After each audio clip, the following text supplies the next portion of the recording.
David Miller had barely been in his new home for a month when the first sign of trouble arrived. A crisp white envelope stuck to his front door with an official-looking HOA stamp. Curious, he tore it open, expecting some routine neighborhood notice. Instead, his eyebrows shot up as he read the contents. Violation notice. Unauthorized vehicle parking. Fine, $5,000. Payment due immediately. David let out a short laugh, thinking it had to be some kind of joke. Parking in his own driveway. He read further, scanning the legal jargon until he found the specific offense. Vehicles must be parked inside the garage at all times. Driveway parking is strictly prohibited. Leaning against the door frame, he glanced toward his driveway where his vintage Mustang sat gleaming under the morning sun. It was his pride and joy, a car he had rebuilt from the ground up, and now, apparently, it was a crime to let it sit outside. His amusement didn't last long. A sharp, deliberate knock at the door made him turn. Standing on his porch, arms crossed and face pulled into a tight-lipped smirk, was a middle-aged woman with a pristine bob cut and an overbearing presence. "Good morning, Mr. Miller," she said, her voice dripping with the kind of fake politeness that made his skin crawl. "I assume you've read the notice?" David kept his tone casual. "Yeah, I just got it. There must be some mistake." "No mistake," she said, her smile widening as if she relished his confusion. "I'm Karen Parker, president of the Homeowners Association. Your vehicle is in violation of HOA regulations." He scoffed. "It's in my driveway." She nodded as if he had just confirmed her point. "Exactly. And per HOA Rule 14b, driveways are not designated parking spaces. All vehicles must be stored in garages to maintain the uniform aesthetic of our community." David raised an eyebrow. "You're saying my car is ruining the aesthetic?" Karen's gaze flickered toward the Mustang with obvious distaste. "We have standards, Mr. Miller. This neighborhood is a place of order. I'd hate to see you start off on the wrong foot." David folded his arms. "So let me get this straight. I park my car in my own driveway, and you fine me $5,000. Her smile never wavered. "It's a deterrent. We take infractions very seriously." His jaw tightened. He had dealt with corporate sharks and ruthless real estate moguls in his career, but there was something uniquely irritating about HOA pettiness. "And if I don't pay?" Karen's eyes gleamed. "Then the fine increases. And should you continue to disregard HOA rules, we have the authority to place a lien on your home." David exhaled sharply through his nose. "For parking in my driveway. For breaking the rules," she corrected, her tone sharp. The sheer absurdity of the situation made him want to laugh, but Karen's smug expression killed any trace of humor. He wasn't about to back down just because some power-hungry suburban dictator decided to flex her authority. "Well, that's not happening," he said firmly, crossing his arms. Karen tilted her head as if amused by his resistance. "I do hope you reconsider. This is a lovely neighborhood. It would be a shame if you made things difficult for yourself." She turned on her heel and strode away, her heels clicking against the pavement. David watched her go, his mind already racing with the implications of her threat. He had heard stories about HOAs before: ridiculous fines, overreaching control, neighbors living in fear of stepping out of line. But he had never expected to be at war with one so soon after moving in. His neighbor, an elderly man named Frank, shuffled over from his lawn. "Did she get you already?" he asked with a knowing look. David held up the notice. $5,000 for parking in my driveway." Frank sighed. "Yep. She did the same thing to me a few years back. Said my truck was an eyesore." He shook his head. "You got two options, son. Either fight it and get buried in fines, or pay up and fall in line." David frowned. "There's no third option?" Frank chuckled without humor. "Not unless you plan on buying the whole damn neighborhood." David let out a dry laugh, but Frank's words stuck with him. By the next morning, the war had officially begun. When David checked his mail, he found another fine, this one for an unapproved mailbox color. Apparently, the previous homeowner had painted it a slightly off-white shade, which violated HOA regulations. Fine, $500. Then came another notice. His grass was half an inch too long. Fine, $1,000. By the end of the week, he had racked up over $10,000 in fines for the most ridiculous reasons imaginable. Every attempt to challenge them was met with HOA bureaucracy. The appeals process was slow and mysteriously inefficient. Complaints went unanswered. Calls were conveniently misplaced. Karen made a point to parade past his house daily, offering patronizing smiles and sweetly worded reminders that he could avoid all this unpleasantness if he just complied. The final straw came when he walked out one morning and found his Mustang missing. Panicked, he called the tow company listed on a posted HOA sign, and sure enough, they had it, towed for being improperly parked. The disinterested operator told him, HOA orders. The fee, $3,000. David was done playing defense. He wasn't going to bend. He wasn't going to cower. If Karen wanted a battle, he would give her a war. David wasn't the type to back down from a fight. If Karen and her HOA enforcers thought they could intimidate him with petty fines and absurd rules, they were in for a rude awakening. The morning after his Mustang was towed, he stormed into the HOA office, located in a small, overly manicured building near the entrance of the neighborhood. The receptionist barely glanced up from her computer as he approached. "I need to speak with Karen Parker," David said, his voice tight with controlled frustration. "Do you have an appointment?" the woman asked, chewing her gum lazily. "No, but I have $10,000 in ridiculous fines, and I want answers." The receptionist sighed and pressed a button on her phone. "Mrs. Parker, there's a..." She glanced at him. "Mr. Miller here to see you. He seems upset." David didn't have to wait long. Karen emerged from her office moments later, her expression a practiced mask of concern.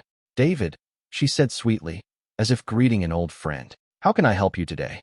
You can start by explaining why my car was towed." Karen clasped her hands together. "Well, you were repeatedly warned about violating HOA policy. Parking in the driveway is against the rules.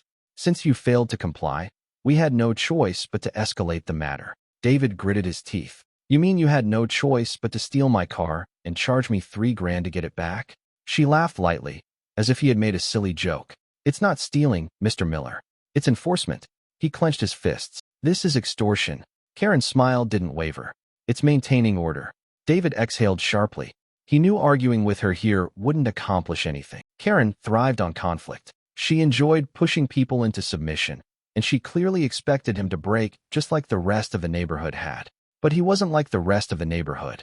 Instead of giving her the satisfaction of seeing him lose control, he turned on his heel and left, his mind already spinning with ideas on how to turn the tables. When he arrived home, his neighbor Frank was waiting for him at the edge of his lawn. "She's not going to let up, you know," Frank said, shaking his head. "I figured that out," David muttered. "She's got the whole HOA board in her pocket," Frank continued. "They'll just keep piling on fines until you either pay up or they take your house." David crossed his arms. "How is that even legal?" Frank snorted. "Because they make the rules. HOA contracts are designed to trap you. It's damn near impossible to fight them without spending a fortune on legal fees." David took a slow breath, absorbing the information. The problem wasn't just Karen, it was the entire system. And if the system was rigged against him, then he would have to break the system. Over the next week, the harassment escalated. First, he received a fine for excessive noise, despite the fact that he hadn't made any complaints against him. When he asked for evidence, the HOA conveniently didn't have any but assured him it had been reported by multiple residents. Then came another fine, $1,500 for unauthorized landscaping changes. Apparently, the previous owner had planted a small bush in the front yard that wasn't on the HOA's list of approved vegetation. David laughed when he read that one. It wasn't even his bush. By the time the next week rolled around, the fines had stacked past $15,000. And then the biggest bombshell of all dropped in his mailbox.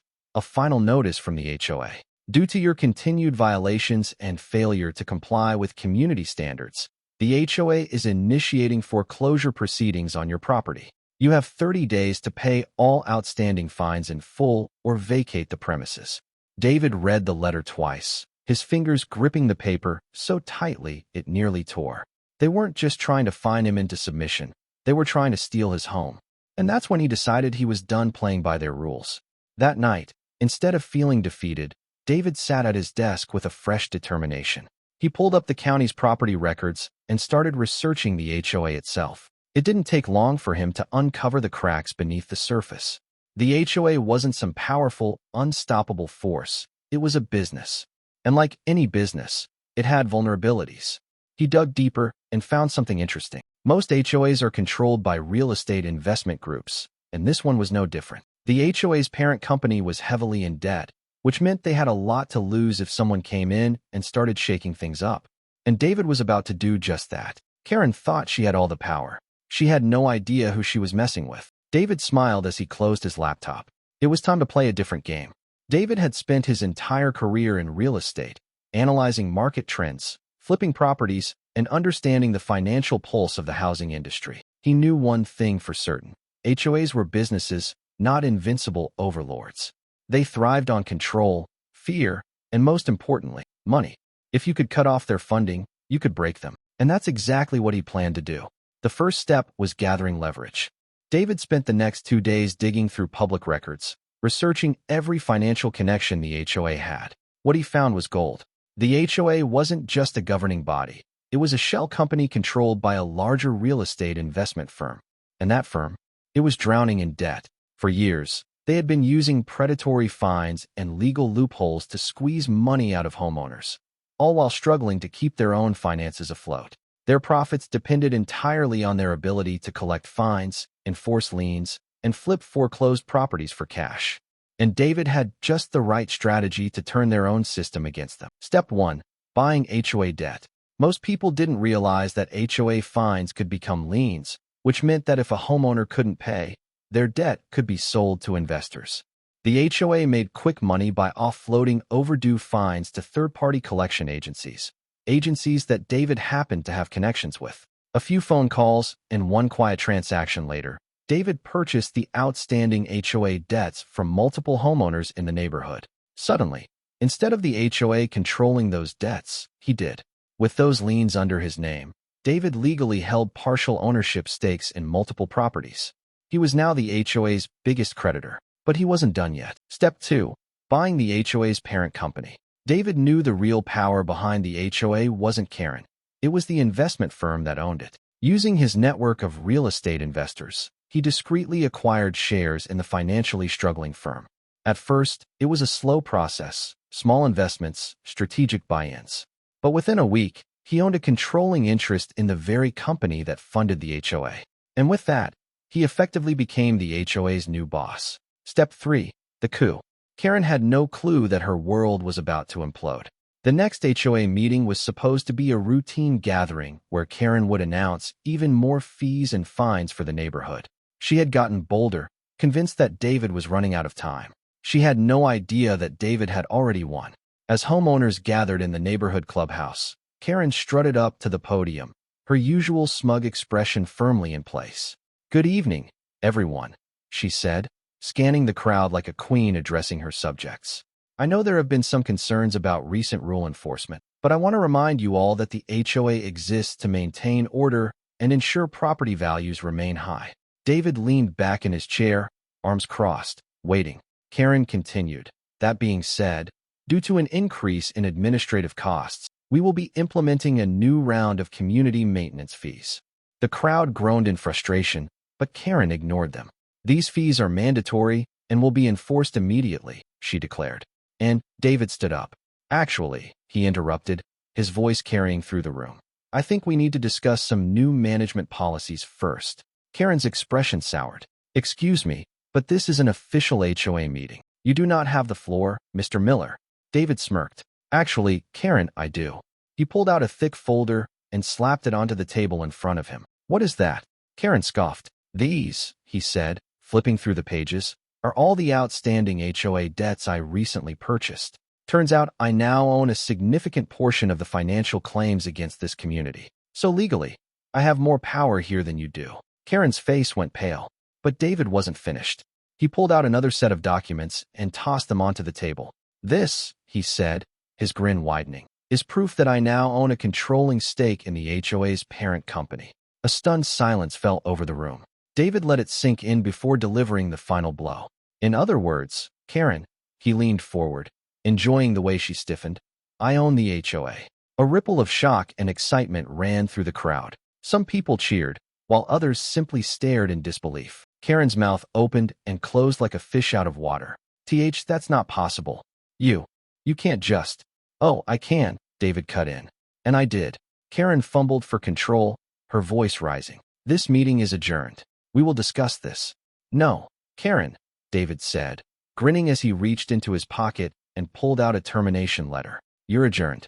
He slammed the paper onto the podium. "You're fired." The room erupted. Karen's eyes widened in horror. You can't do this," she screeched. David chuckled. Actually, I can. And it gets better. He turned to the homeowners. How many of you have been fined unfairly? Nearly every hand shot up. How many of you want your money back? The crowd cheered. David nodded. Effective immediately, I'm canceling every fine issued by this HOA. All pending violations, gone. The ridiculous rules, revoked. The cheering grew louder. Karen looked like she was about to explode. You can't just get rid of the HOA, she shrieked. David gave her a long, satisfied look. Oh, I absolutely can. And with that, he dissolved the HOA. The moment David announced the dissolution of the HOA, the room erupted into chaos. Homeowners who had suffered under Karen's rule for years cheered, some even laughing in disbelief. Others simply sat there stunned, struggling to process what had just happened. Karen, on the other hand, looked like she had been hit by a freight train. You can't do this, she shrieked, her face turning an unnatural shade of red. The HOA is a legally binding entity. You don't have the authority to. David smirked, pulling out another document from his folder. Actually, Karen, I do. You see, as the new owner of the HOA's parent company, I legally have the power to dissolve this entire homeowners association. The board members? I just fired them. The fines? Erased. He let that last word linger, enjoying the way Karen's breath hitched. You can't. Oh, and one more thing. David's smirk widened. Since the HOA technically owned your house through its legal structure, and since I now own the HOA, he leaned in, lowering his voice just enough for her to hear, that I own your house. Karen's entire body went stiff. The room went silent. Then, a single roar of laughter broke through the tension. It was Frank, the elderly neighbor who had warned David about Karen from the start. You bought her house? Frank howled. Oh, this is the best damn thing I've seen in my life. More laughter followed as the realization dawned on the other homeowners. Karen had spent years lording over the neighborhood, bullying people, ruining lives. Now she was the one being kicked out. David leaned back, watching the panic spread across her face. This is illegal, she screeched, grabbing the termination letter from the podium and crumpling it in her fist. I'll sue. I'll take this to court. David shrugged. Go ahead. But just so you know, the HOA legal fund was funded entirely through your ridiculous fines. Now that I've erased those, well, let's just say the HOA doesn't have the money to pay for an attorney. Karen's eyes darted frantically around the room, searching for an ally, but she found none. The very people she had terrorized for years were now grinning, whispering, and filming the entire spectacle on their phones. You can't just evict me, she snapped, desperation creeping into her voice. I have rights. David sighed theatrically and pulled out one last document. I figured you'd say that, he said. So let me explain how this works. Your house was technically part of the HOA's assets due to your own policies. And since I own the HOA now, I technically own your property. He tapped the paper. This is your formal eviction notice. You have 7 days to vacate the premises. But you know, since you loved handing out unfair fines to people, I figured I'd be extra kind and give you 24 hours instead. The crowd cheered loud this time. Karen's eyes bulged. You can't be serious. David smiled. Oh, I'm dead serious. She opened her mouth to argue, but this time someone else cut her off. Get out, Karen, a man shouted from the back. Yeah, pack your bags, another woman yelled. One by one, the homeowners began chanting, get out, get out, get out. Karen backed away, her once dominant presence shattered. You'll regret this, she screamed, her voice cracking. You'll all regret this. David chuckled. The only regret I have is that I didn't do this sooner. Karen let out an incoherent shriek, spun on her heel, and stormed out of the clubhouse. The moment the doors slammed shut behind her, the entire neighborhood exploded into celebration. People hugged, some even popped champagne bottles. A few kids ran outside, gleefully ripping down HOA rule signs as their parents cheered them on. David soaked it all in, feeling something he hadn't felt since moving here, relief. The nightmare was over. Or at least, Karen's reign was. The next morning, David got to work undoing the HOA's damage. The first thing he did was refund every homeowner who had been fined unfairly. Some had thousands stolen from them over the years. Seeing their faces light up when he handed them checks was worth every penny. Next, he called a community-wide meeting, this time a real one. With the HOA officially dissolved, the neighborhood was now self-governed. No more ridiculous rules, no more Karen, no more fear. They could finally breathe. But David wasn't done yet. The HOA office. He bulldozed it within the week. The ridiculous no parking rule? He turned Karen's old office lot into a free parking space. And as for his driveway, he painted it neon green, just because he could. Frank nearly cried laughing when he saw it. Word spread fast about Karen's downfall. Within days, news outlets picked up the story. Videos of her meltdown at the HOA meeting went viral. She tried to file lawsuits, but with no HOA backing her and no money left, her cases were thrown out immediately. Rumors started swirling that she had moved to another HOA-controlled neighborhood. A few months later, David got an email from a random resident in a different state. Subject: "You won't believe this." It was a screenshot of another HOA violation notice. The fine, $5,000.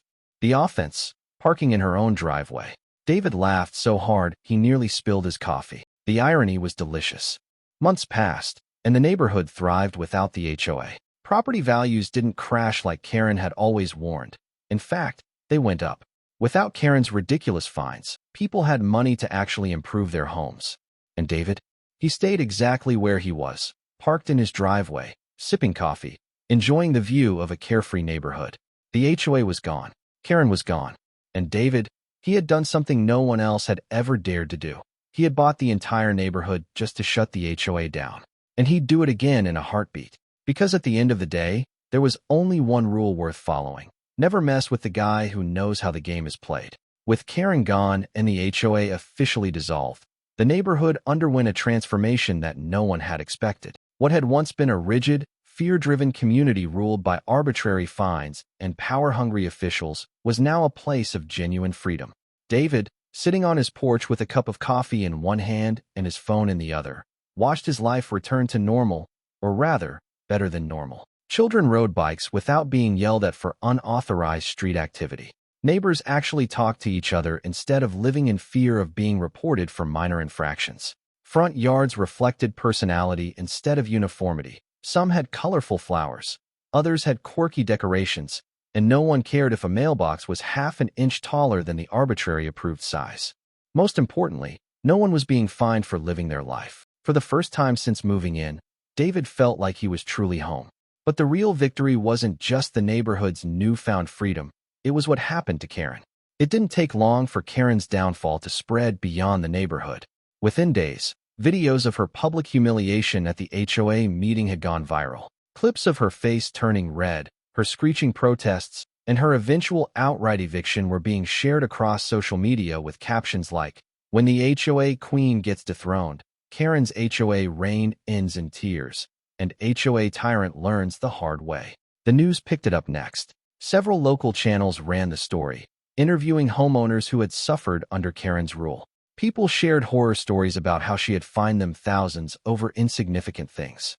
One man even lost his home because of her. And then the lawsuit started. It turned out Karen had been running the HOA like her own personal fiefdom, pocketing administrative fees and illegally adding hidden charges to people's fines. With the HOA now gone and David exposing its finances, her dirty dealings came to light. Now she was facing actual legal trouble. David had no sympathy. Karen had built her empire by crushing others. Now the weight of her own corruption was dragging her down. With the HOA gone, the homeowners decided to throw a massive celebration. What had started as a casual get-together quickly turned into a full-blown block party. Grills were fired up, kids ran around with sparklers, someone even set up a karaoke machine, and Frank, the elderly neighbor, gave a rousing performance of "We're Not Gonna Take It" by Twisted Sister. David stood at the center of it all, a beer in hand, watching the community he had saved finally come together. At one point, Frank clapped him on the back. "You, my boy, have done a damn good thing." David smirked. "It wasn't just me. Everyone here was ready to fight back. They just needed someone to show them it was possible." Frank chuckled. "Well, if you ever decide to run for mayor, you got my vote." David laughed, shaking his head. "One dictatorship at a time, Frank." Turning Karen's office into something useful, the old HOA office, once the source of all the neighborhood's misery, was the last remnant of Karen's reign. David had big plans for it. Instead of tearing it down entirely, he renovated it into a free-use community space. The once cold, soulless building was now a neighborhood resource center, complete with a community library where people could take and donate books, a small gym, because HOA fees had made the previous one unaffordable, and a meeting hall where neighbors could actually discuss community issues like adults instead of being ruled by a power-hungry board. It had one golden plaque on the front in bold letters: Karen Free Zone. Where's Karen now? A few months passed, and life settled into a new, better normal. One day, David received an email from an anonymous source. Subject: You're going to love this. Attached was a screenshot of another HOA violation notice issued to Karen Parker. Fine, $5,000. Offense: parking in her own driveway. David burst out laughing. She had moved to another HOA-controlled neighborhood and was now on the receiving end of the same ridiculous rules she once enforced. The irony was almost poetic. He forwarded the email to Frank, who responded within minutes. Karma's a beautiful thing. With Karen gone and the HOA erased from existence, David had learned something important. HOAs weren't inherently bad, but the wrong people in power could turn them into nightmares. The solution? Never let people like Karen run things. David had defeated the HOA once, and if another ever tried to take control of his neighborhood again, well, he still owned half the properties in the area. And this time, he wouldn't just fight back. He'd make sure no HOA ever dared set foot here again. Months had passed since David had taken down the HOA, and the community had never been better. What was once a sterile, fear-driven neighborhood ruled by fines and pettiness had transformed into a true community, one where people actually wanted to live. The homeowners had banded together to make real, positive changes. No longer forced to waste money on Karen's useless beautification projects, they could now invest in things that actually mattered. Sidewalks were repaired, a community garden was planted, and a brand new playground was built where the HOA office used to be. And the best part? No one had to pay a ridiculous compliance fee to enjoy any of it. David watched it all unfold from his front porch, sipping his coffee as a group of kids rode past on their bikes, something that would have been a finable offense under Karen's rule. Frank, as usual, shuffled over from next door, grinning ear to ear. So, I hear they're putting up a David Miller appreciation plaque over by the new garden. David chuckled, shaking his head. That better be a joke. Nope. Whole neighborhood voted on it. Frank winked. Looks like you're a local legend now. David rolled his eyes but couldn't help but smile. I just did what needed to be done. Frank took a deep breath, looking around. You know, for years, this place felt like a prison. I used to tell my wife that living here felt like being in a damn police state. But now, he nodded in satisfaction. Feels like home. David took a sip of his coffee. Yeah, it really does. Just when David thought life had returned to normal, he received an unexpected letter in the mail. At first, he thought it was another relic from the HOA, but when he opened it, he saw something far more interesting. It was an offer, a big one. Some corporate investment firm had caught wind of what happened in his neighborhood and wanted to buy his properties. In fact, they were offering double the market value. David could walk away right now with a life-changing amount of money. Frank whistled when David showed him the letter. That's enough to retire on. You thinking about taking it? David leaned back, considering it. Then he looked around. The kids playing freely, the relaxed homeowners, the Karen-free streets. He folded the letter in half. Nope, he said simply. Frank laughed. Didn't think so. David had worked too hard to protect this neighborhood. He wasn't about to sell it off to another HOA wannabe. If they wanted this community, they'd have to go through him. And they wouldn't win.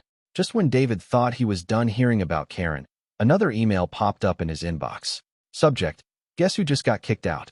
It was a news article about Karen. Turns out, she hadn't learned a damn thing.